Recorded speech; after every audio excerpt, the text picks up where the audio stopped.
Ils sont accueillis en héros par plus de 20 000 supporters violets, euphoriques depuis hier soir. Tous ont fait le déplacement pour voir leur champion. Un vrai sportif, tant qu'il n'a pas vu la coupe, il n'est pas satisfait. Dans le brouhaha, elle apparaît enfin sur le balcon du Capitole.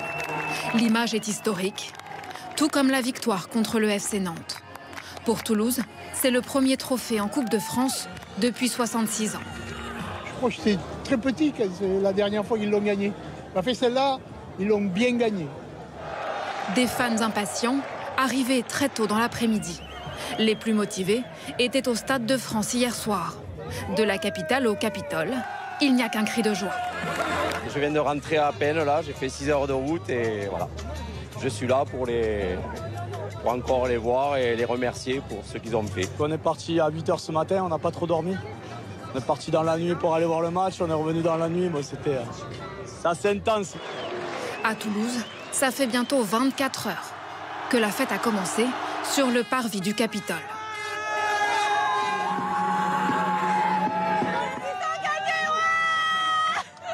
Je regarde jamais le foot, mais là c'est vrai qu'avec toute l'ambiance qu'il y a et ça rapproche tous les Toulousains, c'est cool quoi. Ce week-end, cette terre de rugby est devenue une terre de football. Et l'exploit est d'autant plus incroyable que la fête n'était pas écrite d'avance. 3000 policiers et gendarmes avaient été mobilisés aux abords du Stade de France face au risque de débordement lié à la venue d'Emmanuel Macron. Certains syndicats voulant faire de ce match une tribune. Mais tout s'est déroulé dans le calme. Christophe Abel, Léonard Attal. Ce devait être le match des cartons. Sur la pelouse, il y en a eu, des jaunes. Mais finalement, très peu de rouges dans les tribunes pour protester contre la réforme des retraites. Je pense que c'est pas le lieu, faut attendre le 1er mai à mon avis. On était là pour le foot, mais à la 49e minute et 30 secondes, on a revendiqué, voilà. 49 minutes et 3 secondes, de timides sifflets, à l'encontre du président, très discret durant tout le match. Son image n'est jamais apparue sur les écrans géants du stade.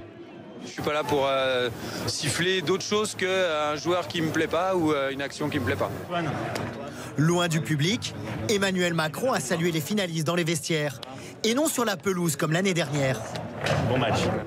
Finalement, durant cette Coupe de France, c'est Toulouse qui fait un carton en surclassant les Nantais. 5-1. Au moment de la remise de la coupe, le président change ses habitudes et remet le trophée depuis la tribune et non sur le terrain. Même Macron, il aurait pu descendre, on s'en foutait. On l'aurait sifflé quand même un petit peu. Mais... On est là pour le sport. Pour la préfecture de police, cette rencontre faisait office de test à 16 mois des Jeux Olympiques à Paris.